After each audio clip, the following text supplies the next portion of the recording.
네, 마지막 강의는 상갈중학교 박은경 선생님을 모시고 배드민턴 컨텐츠 제작 그리고 디지털 시민교육 융합 도전 기반 프로젝트 이야기를 듣도록 하겠습니다. 선생님들 들으시면서 응원의 댓글 그리고 질문의 댓글 많이 달아주시면 감사하겠습니다. 박수로 맞이해주세요. 안녕하세요. 용인에 있는 상갈중학교 체육교사 박은경입니다.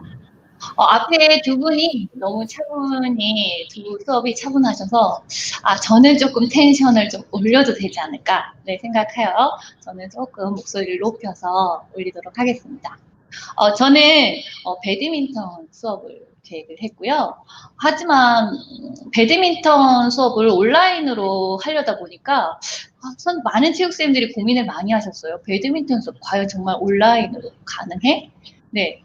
그래서 배드민턴 컨텐츠 제작을 학생들이 직접 해보면 어떨까라는 생각을 해봤고, 그 다음에 배드민턴 컨텐츠를 학생들이 제작하려면 실제로 컨텐츠 제작을 위한 저작권이라든지 개인정보라든지 윤리성이라든지 다양한 측면들이 고려가 되어야 되겠더라고요. 그래서 학생들이 직접 제작하는 배드민턴 컨텐츠와 함께 디지털 시민성, 함양, 역량함양 교육을 함께 융합한 프로젝트 수업을 진행해 보았습니다. 먼저 1학기 수업을 한번 되돌아보려고 합니다. 저희 1학기에도요, 많은 체육생들이 그러하셨듯이 다양한 영상 콘텐츠를 올렸어요. 저는 스포츠맨십 중에 그립, 협력, 책임감 이와 관련된 역량하면 관련된 영상을 올렸는데 역시나 아주 좋은 영상들은 너무너무 많아요. 이 영상만 보면 눈물도 나고요. 네, 감동적인 영상들 너무 많은데 사실은 학생들한테 영상을 컨택도 제가 했고요. 이 영상 컨택한 걸 학생들이 보고 연결시켜주고 그 다음에 학생들에게 과제 중심 수업으로 댓글도 달게 했습니다. 그렇지만 이 영상 한 편 본다고 하여 정말 그릿이나 열정과 끈기, 협력, 책임감이 향상된다면 얼마나 좋겠습니다. 그러면 저희는 필요 없겠죠? 네, 영상 하나로 끝? 네. 하지만 그렇지 않았다는 거죠.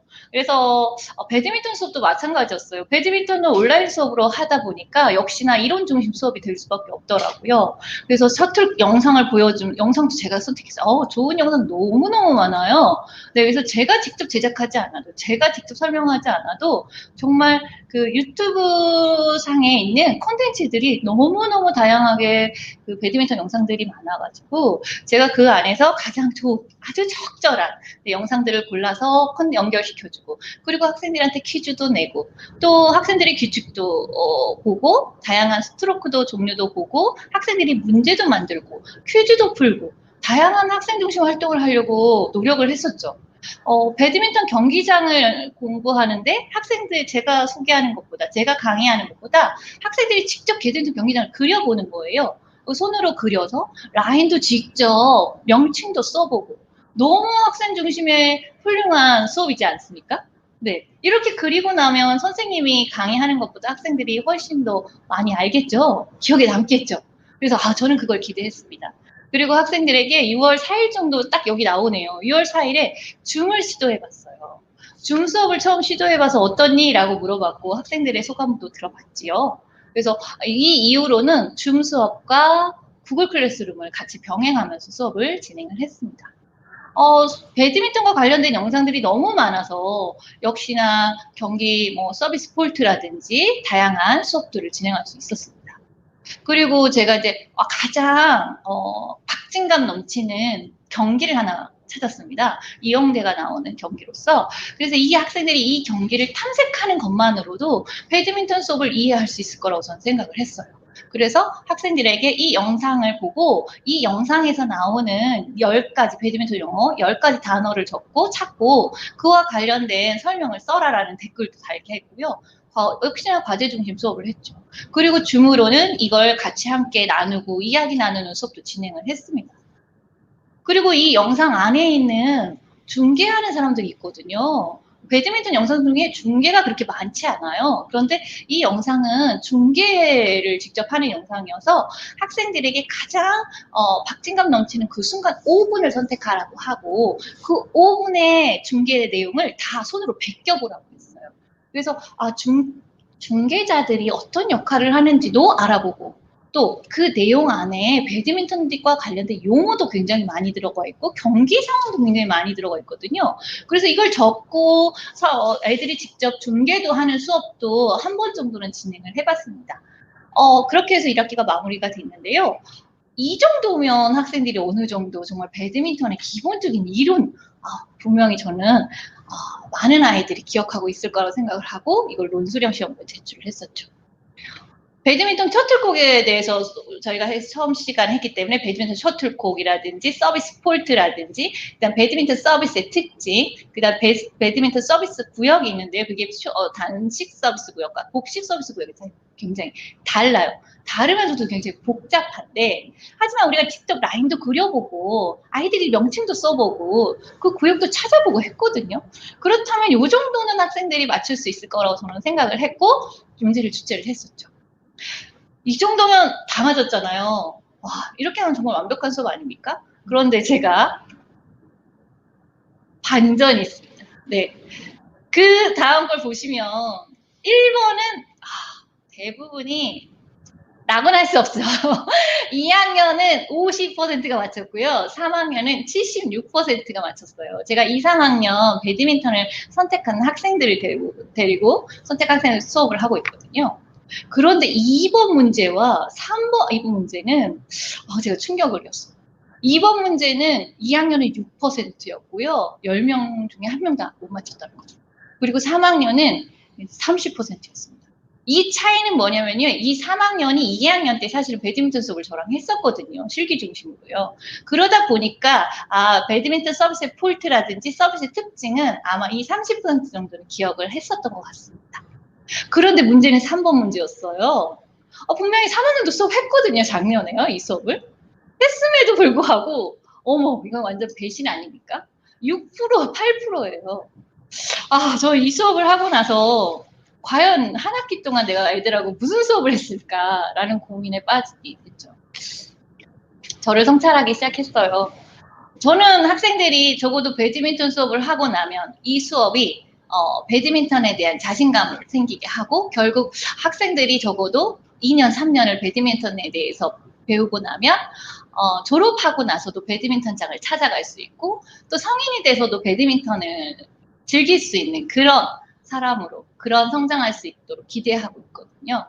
그런데 과연 이런 수업이 아까와 같은 이런 수업이 학생들에게 깊은 탐구를 할 수 있는 수업이 되었을까?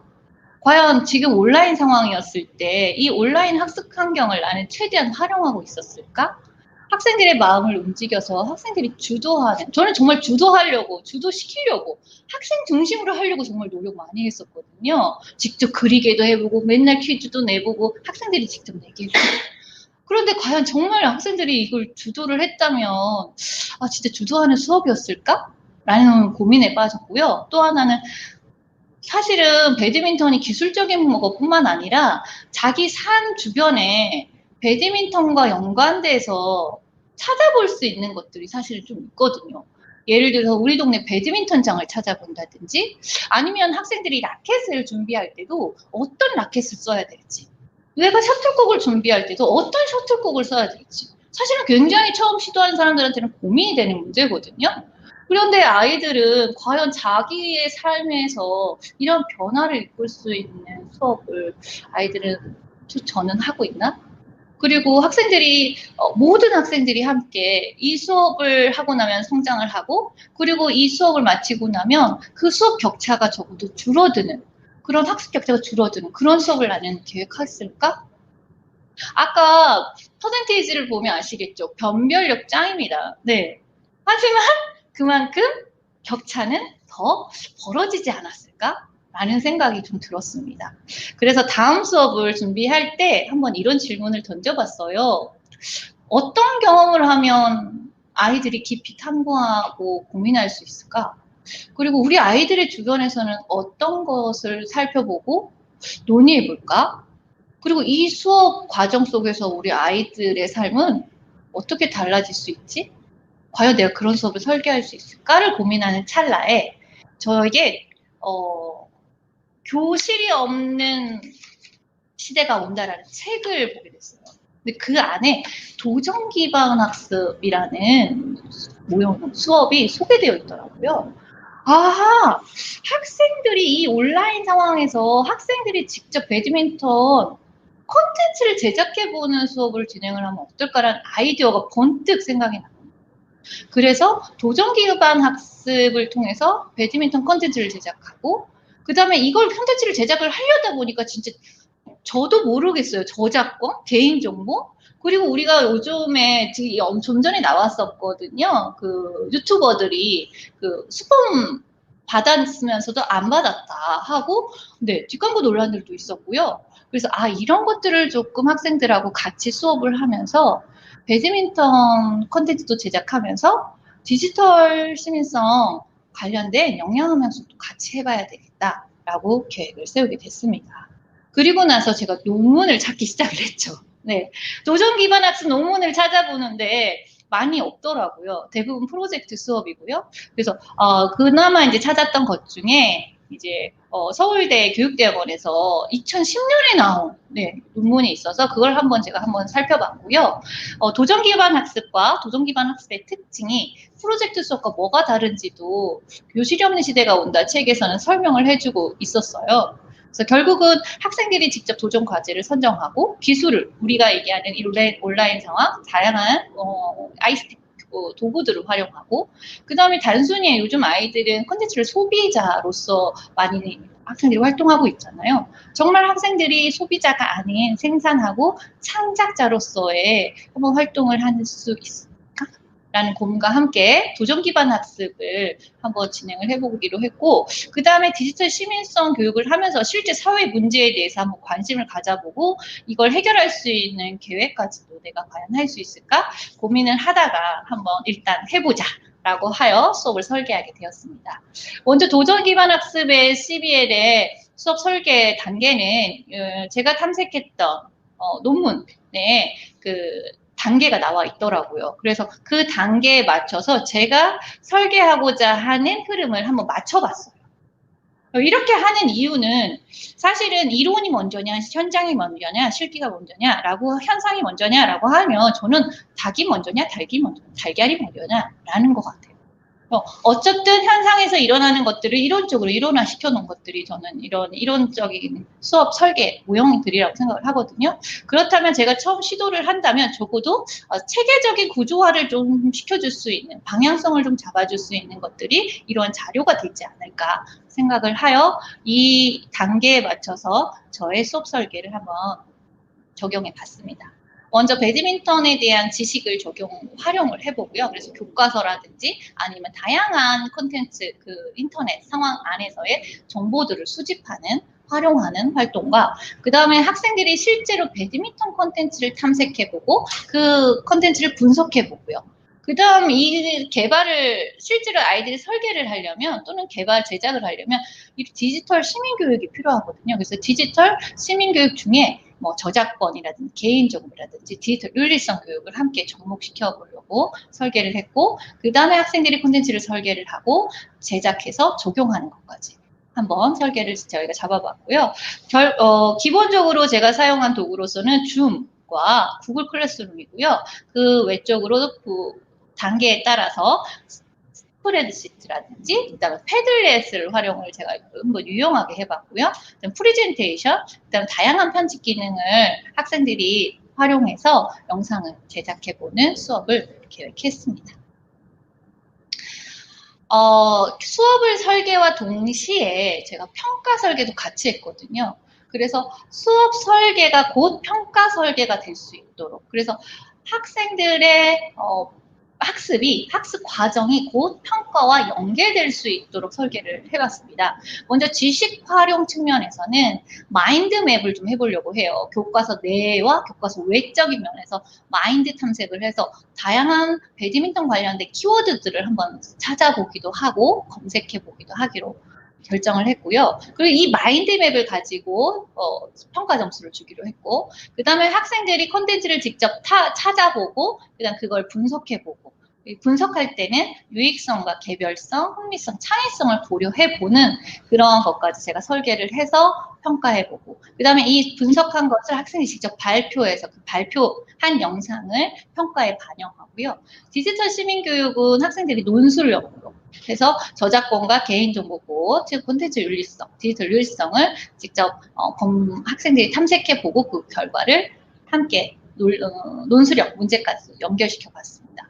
그리고 콘텐츠 설계 측면에서는 학생들이 프레젠테이션으로 설계를 하고 그 설계안을 가지고 모둠 점수와 그다음 직접 제작을 하고 그 제작한 거를 저희가 공식 상갈중학교 유튜브 채널을 개설을 했거든요. 그 학생들이 제작한 그 영상을 직접 채널에 올릴 거고요. 그 채널에 올려서 우리 상갈중 학생 전체가 함께 공유할 겁니다. 그 공유한 걸로 다시 피드백을 받고 다시 성찰해보는 것까지 제가 한번 설계를 해봤습니다. 지금 제가 진행한 단계는 디지털 시민성까지 평가가 마쳤고요. 오늘 제가 배드민턴 콘텐츠 설계에 들어갔거든요. 그래서 설계된 것까지 오늘 소개해드리도록 하겠습니다. 먼저 교과서 내에서 마인드맵을 고민을 하는데 우리가 흔히 마인드맵이라 하면 아이들이 모여서 여러 가지 다양한 키워드를 찾아내고 연결하는 거잖아요. 근데 온라인상에서 어떻게 마인드맵을 할까를 고민을 하다가 1학기에 만다라트 플랜이라는 이 표를 가지고 건강 실천 계획서를 작성한 적이 있어요. 그래서 학생들한테는 익숙한 표예요. 이 표의 원리를 가지고 마인드맵을 하면 되겠다라는 생각이 번뜩 든 거죠. 그래서 교과서를 펼치게 했고요. 줌 상황에서요. 학생들에게. 그리고 그 교과서 내에 있는 내용을 가지고 마인드맵을 한번 해보도록 이 표를 가지고 했고요. 소회의실을 만들었어요. 그래서 소회의실에 들어가서 이거 64개의 키워드를 찾아내야 되거든요. 학생들 혼자서 절대 이 키워드 못 찾습니다. 그래서 4명과 5명이 함께 모여서 함께 찾는 작업을 했어요. 네, 함께 한 칸 한 칸씩 채워나가고 그 한 칸 한 칸씩 채워나간 걸 가지고 함께 전체 공유를 했어요. 신기했던 거는요. 아이들이 화면 공유를 하고 화면 공유를 하면서 키워드를 작성하고 전체 발표할 때도 그 화면 공유했던 애들이 같이 또 화면 공유를 하면서 전체 발표도 하고요. 그리고 전체 발표할 때 제가 물어봐요. 야, 더블 콘텐츠가 뭐야? 라고 물어보면 이제 학생들이 책을 보면서 막 또 설명을 해주고 네, 이런 단계를 거쳤고요. 제가 하나 더 조금 더 중점을 하고 싶었던 단계는 바로 2단계예요. 교과서가 아닌 교과서를 넘어서는 그 배드민턴에 대한 탐색이 필요했던 거죠. 그래서 학생들한테 교과서가 아닌 교과서 외적으로 인터넷을 검색을 해도 되고 유튜브 채널을 검색을 해서 학생들한테 교과서 외적인 마인드맵을 한번 해봤습니다. 그런데 저를 너무 놀라게 하는 거예요.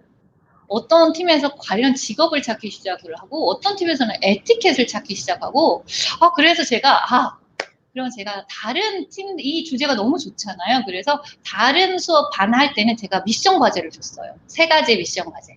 관련 직업과 에티켓과 우리 동네와 관련된 배드민턴. 이라는 주제를 3가지를 미션 과제를 줬고요. 나머지는 학생들이 직접 과제를 찾아서 작성을 해봤습니다. 그런데 더 놀라웠던 건 라켓이며 뭐 유명한 선수며 동호회까지요. 네, 용인에 있는 동호회들도 있고 성남에 있는 동호회들도 있어요. 이걸 다 찾았더라고요. 관련 작품, 뭐 만화책, 애니메이션, 영화 뭐 이런 관련 작품도 아이들이 찾고요. 유명한 대회인데 이게 무슨 올림픽 대회가 아니라요. 올림픽 대회도 있지만 지역에 있는 지역 대회들도 이렇게 찾아서 올려놨더라고요. 그래서 정말 이렇게 아이들한테 맡겨놓으니까 아이들이 모둠에서 활동을 하니까 정말 하나하나 다 참여하는 수업이 되었고 다양한 것들을 탐색할 수 있는 기회가 됐습니다. 그래서 이 단계를 넘어서서 다음 단계로 제가 패들렛을 활용을 했어요.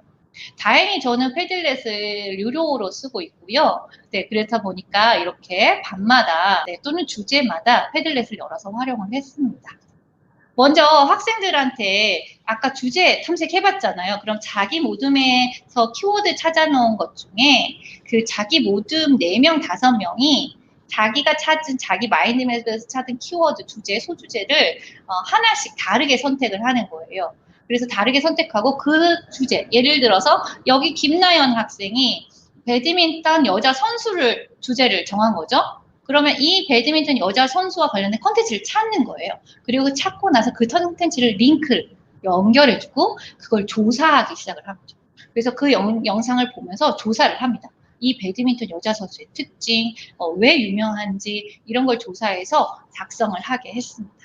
그리고 나서 작성을 하고 나서 다른 모둠도 궁금하잖아요. 그래서 다른 모든 걸 보고 또 다른 영상들을 보고 이렇게 댓글로도 좀 작성하게 해봤어요. 네. 그런데 이걸 작성할 때 조사를 할 때 또는 분석을 할 때 제가 4가지 조건을 줬습니다. 하나는 얼마나 유익한지, 그리고 어떤 내용을 담고 있는지, 하나는 내 수준에 적절한지, 그리고 하나는 흥미로운지, 또 하나는 독창적인지. 그래서 4가지 주제를 줘서 이걸 분석하게 했습니다. 그러고 나서 이제 그 학생들에게 그러면 자기가 주제 찾은 거 분석하고 그 다음에 다른 콘텐츠들을 봤잖아요. 다른 친구들 거 보고 비교해 보라고 했어요. 그래서 2번째는 비교했을 때 돋보이는 점과 내 콘텐츠가 내가 찾은 콘텐츠가 돋보이는 점과 부족한 점을 찾으라고 했고 3번째는요. 내가 만약 콘텐츠를 만든다면 이제 아이디어를 애들이 얻을 수 있을 거라고 생각을 했습니다. 다양한 주제와 다양한 콘텐츠를 탐색했기 때문에요. 그럼 내가 만약 콘텐츠를 만들려면 나는 어떤 주제로 이 4가지 요소를 한번 계획을 세워봐라 라고 했어요. 그렇게 해서 이렇게 3가지 계획을 세웠고 학생들이 이걸 시나리오처럼 작성하겠어요. 발표 시나리오처럼요. 그리고 나서 이거를 발표하는 영상을 찍으라고 했고요. 그 영상을 이제 학생들이 찍고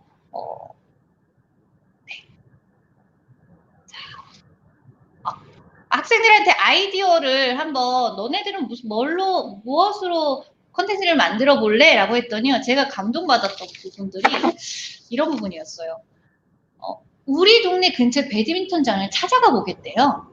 그런데 우리 학교 유익성 면에서 우리 학교를 기준으로 어떻게 가면 되는지 내가 직접 가보면서 조심해야 할 점들은 무엇인지를 알려주고 싶대요.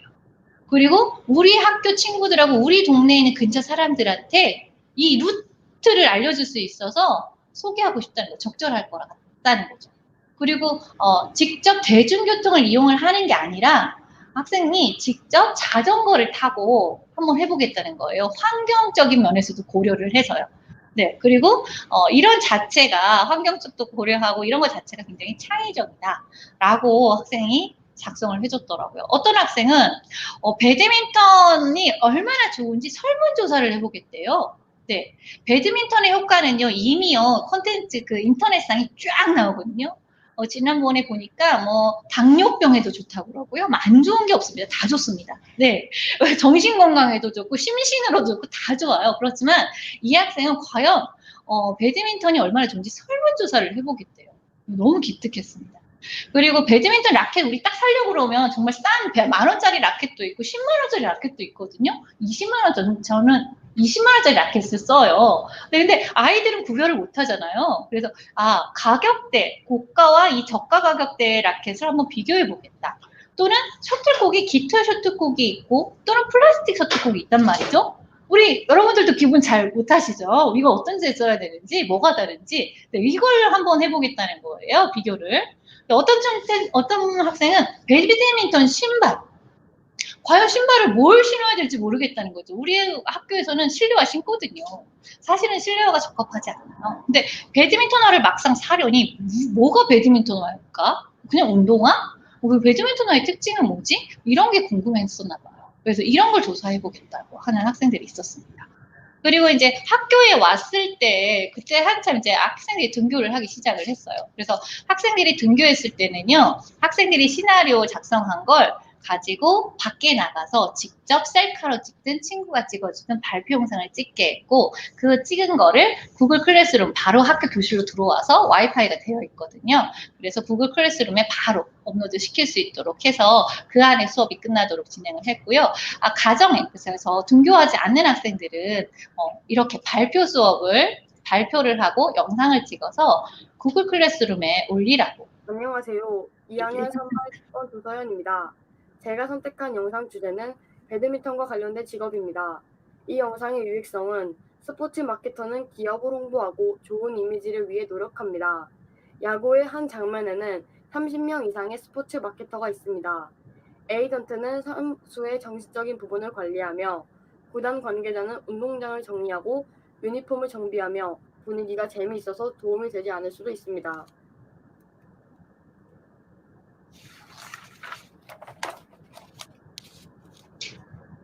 만약에 제가 저의 콘텐츠를 제작한다면 주제는 유명 배드민턴 선수의 삶입니다.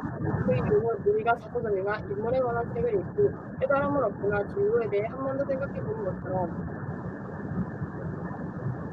네, 이 학생은 배드민턴 선수의 삶을 주제로 한번 컨텐츠를 만들고 싶다라고 소개하는 영상이었습니다. 학생들한테 이 영상까지 해서 두 번째 단계까지 평가를 진행을 했고요. 세 번째 단계로 디지털 시민성 교육을 했습니다. 그래서 학생들에게 이 배드민턴 컨텐츠를 제작하는데 진짜 필요한 게 뭘까라는 거를 알려주고 싶었어요. 주의해야 되거나 고려해야 될 점. 그래서 첫 번째 주제를 저작권으로 잡았고요. 두 번째는 개인정보 보호, 세 번째는 디지털 윤리성, 네 번째는 저희가 마침 학생 자치회에서 디지털 성범죄 관련 캠페인을 하는 거예요. 그래서 그거와 같이 그럼 내 수업을 연결을 해야 되겠다 해서 학생들이 캠페인을 어떻게 하는지 사실은 조회 시간에 영상 한 번 보여주지만 잘 보지 않잖아요. 그래서 제 수업과 연계해서 학생들이 이 성범죄 관련된 영상을 보고 그 영상을 조사해서 그 조사한 내용, 빨간원 캠페인을 학생들에게 직접 소개까지 이렇게 해서 학교에서 하는 캠페인 수업과 제 수업도 같이 연결을 해봤습니다. 네. 학생 이것도 마찬가지로요. 이제 모둠에서 주제를 하나씩 선택을 하고요. 모둠원끼리요. 네. 하나씩 선택을 하고 그러면 4명이서 한 명은 저작권, 한 명은 개인정보, 한 명은 디지털 윤리성, 한 명은 디지털 성범죄 이렇게 선택을 합니다. 선택을 한 다음에 그와 관련된 콘텐츠를 찾는 거예요. 그런데 다른 모둠하고도 겹치잖아요. 저작권을 하는 친구가 이렇게 4명, 5명 있단 말이죠. 그랬을 때는 콘텐츠가 안 겹치도록 찾으라고 제안을 줬어요. 그랬더니 애들이요. 정말 찾는 범위가 너무 다양하더라고요. 네, 그렇게 찾게 했고 그 다음 줌으로써 이 수업을 할 때도 계속 줌과 연결을 하고요. 학생들하고 계속 개별 피드백이 가는 실시간 작성한 게 그대로 보이거든요. 그리고 목소리는 줌으로 계속 소통이 되고요. 그렇게 해서 패들렛을 활용한 개별 피드백도 주고 그다음 모둠에 들어가서요. 자기들이 조사한 것들을 발표하라고 했어요. 발표를 시키고 그 다음에 다시 발표를 한 다음에 이 5번에 보면 우리가 그럼 저작권, 개인정보보호, 디지털 윤리성, 디지털 성범죄까지 했잖아요. 그럼 우리가 진짜 배드민턴 컨텐츠를 제작할 때 우리가 실천할 거, 우리가 실천 약속을 한번 정해보라고 그랬죠. 2가지씩이요. 그래서 그 실천 약속을 우리가 실천할 거에다가 다시 작성을 해보라고 했고 그걸 함께 전체가 다 같이 공유를 했습니다. 여기까지 하면 정말 애들이 이 디지털 시민성, 이 저작권이나 개인정보 또는 윤리성, 성범죄 이거에 대해서 정말 잘 알 수 있을 것 같지 않습니까? 네, 저도 그런 기대를 했었는데요. 또 하나는요. 제가 이 수업을 통해서 배운 게 너무 많습니다. 디지털 윤리성에 대해서도 너무 많이 배웠고요. 솔직히 개인정보나 저작권 측면에서도 제가 너무너무 많이 배웠던 수업이었어요. 근데 아이들도 이만큼 배웠을 거라고 생각을 하고요. 근데 또 이때 5%도 온 거예요. 온라인으로 했었는데요. 그래서 5% 할 때는 제가 패들렛에 애들이 이미 작성한 글들이 있잖아요. 그거를 다 출력을 해서 모둠마다 하나씩 줬고 학생들이 자기들이 조사한 내용을 직접 그 오프에서 탐색을 하고요. 그리고 그 아까 실천한 거를 이 모둠판을 이용해서 실천 내용을 작성하라고 했습니다. 그리고 이걸 다 같이 함께 공유를 했죠. 콘텐츠를 제작할 때 남에게 피해를 가는 콘텐츠는 지양해야 된대요. 그리고 온라인상의 다른 사람을 존중해야 된대요. 이런 말을 할 줄을 잘 몰랐거든요. 네. 그런데 이거를 그대로 논술형 시험에 냈지요. 네. 그리고 저작권, 개인정보보호, 디지털 윤리성, 디지털 성범죄를 2개를 선택하고 그 개념을 작성을 하게 했고, 2번째는 우리가 실천할 점, 고려할 점을 작성을 하라고 했습니다. 당연히 작성 잘했겠죠. 아이들이 직접 만들고 직접 공부하고 조사하고 이런 활동이잖아요. 확실히 1학기 때 논술형보다는 2학기 때 논술형 시험을 훨씬 더 작성을 잘했고요. 제가 더 놀라웠던 건 3번 문제였어요. 3번 문제는 사실은 거론하지 않았어요. 이걸 왜 우리가 지켜야 돼? 그 이유 거론하지 않았거든요. 그래서 3번 문제를 썼는데 이 친구는 뭐라고 썼냐면 내가 아무리 질 좋은 멋진 영상을 만들어도 어떤 타인 한 사람이라도 피해를 주면 그것은 좋은 컨텐츠가 아닌 나쁜 컨텐츠예요. 네. 이 학생의 글도 정말 감동적이었지만 저는 정말 학생들의 글에서 인권이 나올 줄 몰랐어요. 인권이 침해될 수 있대요. 올바른 인터넷 문화를 만들어야 돼요. 우리 하나하나는 전 세계에 하나밖에 없는 존재래요. 우리가 만드는 이 컨텐츠도 그만큼 소중하대요. 이 공동체래요, 우리는요. 인터넷 상에서도요. 인터넷 상에서도 공동체이기 때문에 서로 존중해야 된대요. 인터넷 상에서 서로 예의를 지키고 깨끗하고 긍정적인 인터넷 문화를 소비해야 된대요. 사회 윤리와 도덕적에 어긋나는 행동이나 또는 행동을 할 수 있기 때문에 아름답고 정의로운 컨텐츠와 인터넷 문화를 만들어야 된대요. 이런 이야기를 3번에 아이들이 작성해줘서 제가 정말 깜짝 놀랐습니다. 오늘 한 수업이에요. 오늘 한 수업인데 설계안을 학생들에게 작성해 보라고 했습니다. 이 설계안을 보고 이거는 제가 제시한 내용들이에요. 이런 절차로 이렇게 유의해서 한번 작성해 보세요. 라고 했고요. 앞에서 수업했던 내용들을 그대로 반복하는 콘텐츠. 그 다음에 아까 다양한 그 아이디어들을 한 번 더 공유를 했습니다.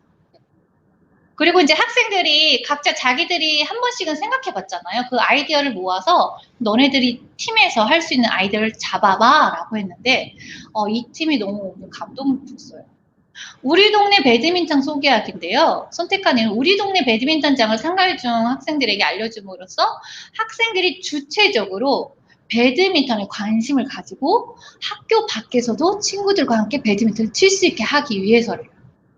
너무 멋지지 않습니까? 너무 감동받았습니다.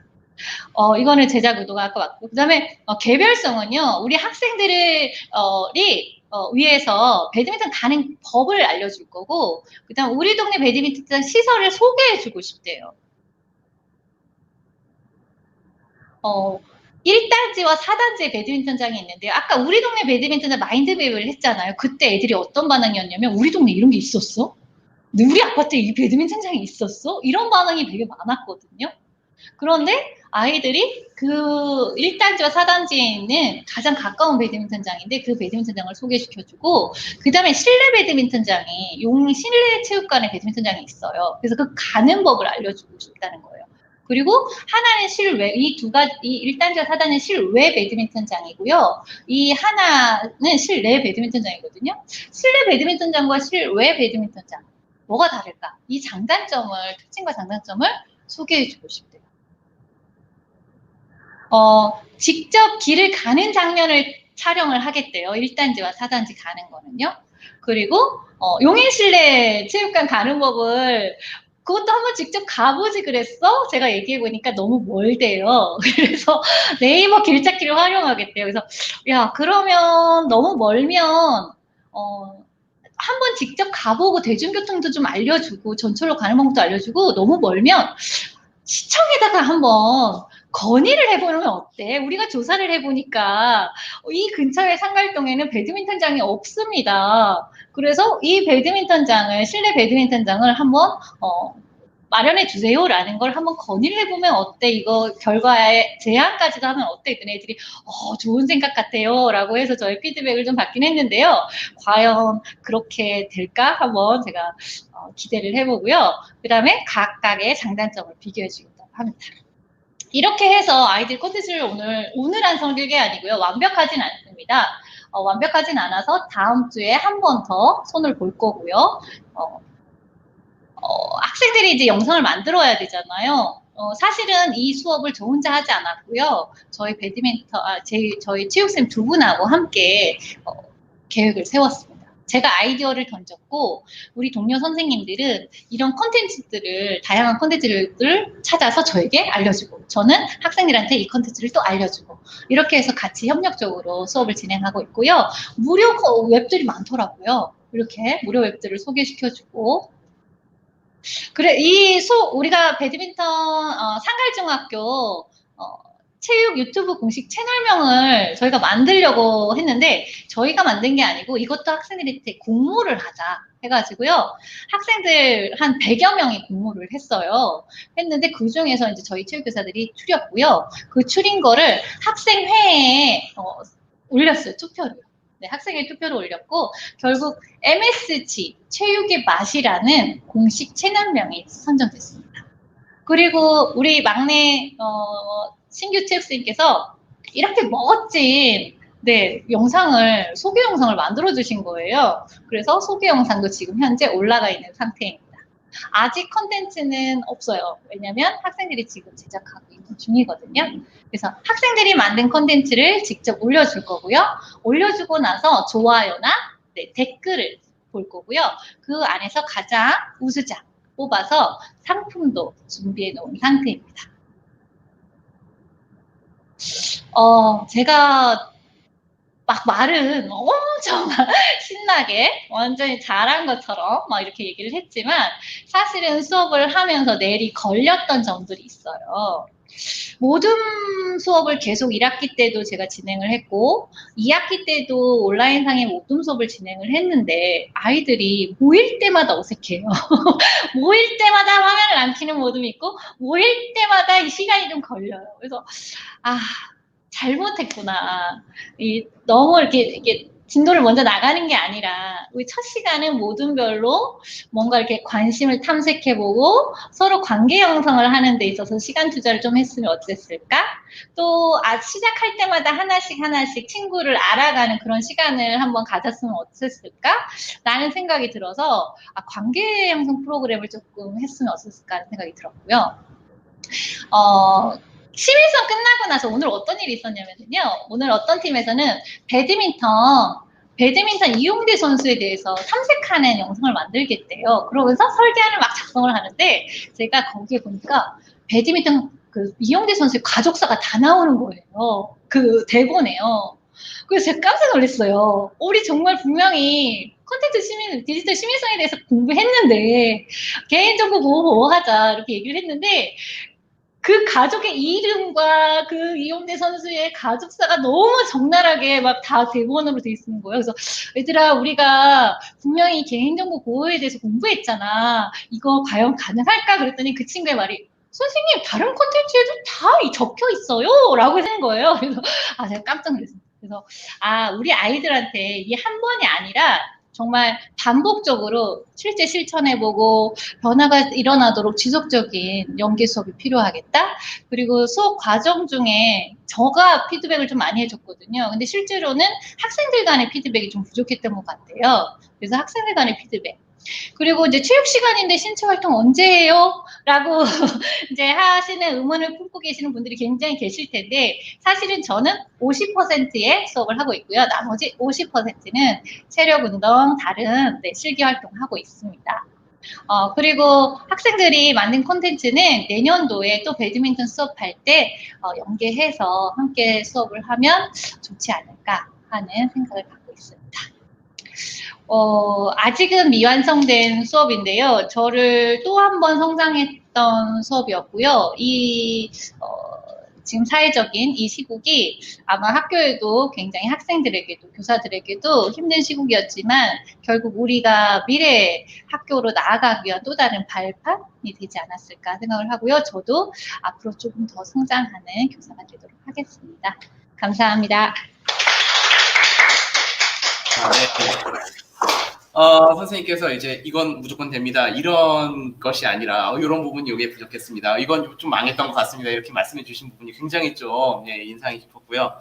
본인의 수업을 성찰하고 이제 도전 과제를 설정하신 이제 선생님이 이미 도전 기반 프로젝트를 하고 계신 게 아닐까라는 생각이 들었습니다. 저 사실은 좀 체육이랑 디지털 시민성의 연결 지점이 사실 쉽게 떠오르지 않았는데 이렇게 들으니까 배드민턴이랑 디지털 시민성이 어떻게 연결되는지 알게 된 소중한 기회였던 것 같습니다. 감사합니다. 선생님들이 달아주신 댓글이 질문보다는 놀랐습니다. 너무나 아이디어가 좋아요. 이런 이야기들이 많아서 몇 가지 좀 읽어보도록 할게요. 또 프리전 님이네요. 라켓, 셔틀콕, 신발. 저도 생활체육 시작해보려고 할 때 가장 먼저 고민한 것들이었어요. 정말 암과 삶이 연결되는 수업이네요. 체육 수업의 디지털 시민성까지 녹인 수업 디자인, 진행 과정, 논술형 평가, 연결로 학생들의 성장을 확인할 수 있는 감동적인 수업입니다. 저도 동감입니다. 기능 익히기 중심이 아닌 인권교육과 민주시민교육이 결합된 인성체육교육이라는 점이 참 감동적입니다. 학생들이 성인이 된 이후에도 생활체육을 일상화할 수 있을 것 같아요. 네, 저도 같은 마음이었습니다. 따로 제가 멘트에 녹이지 않았던 거는 이미 선생님들이 같은 마음으로 이렇게 반응해주고 계셔서 그랬습니다. 선생님의 많은 노력과 고민들이 녹아있는 수업 너무나도 감사드립니다. 이제 마무리 짓도록 하겠습니다. 아까 좀 이 책을 소개를 드렸었는데요. 이 책의 한 부분을 다시 읽어드리면서 오늘의 강의를 마무리하고자 합니다. 길에 떨어져 있는 빈 깡통을 줍는 일은 그 누구의 의무도 아닙니다. 자기가 벌인 게 아니니까요. 그런 일은 모두의 일이지 자신의 일이 아니라고 생각하는 사람이 아이입니다. 어른이란 그럴 때 선뜻 깡통을 주어서는 주변에 쓰레기통이 없으면 자기 집으로 가져가 분리수거해서 재활용품 수거일에 내다 놓는 사람입니다. 아이는 모두의 이름으로 자기 일이 아니라고 생각합니다.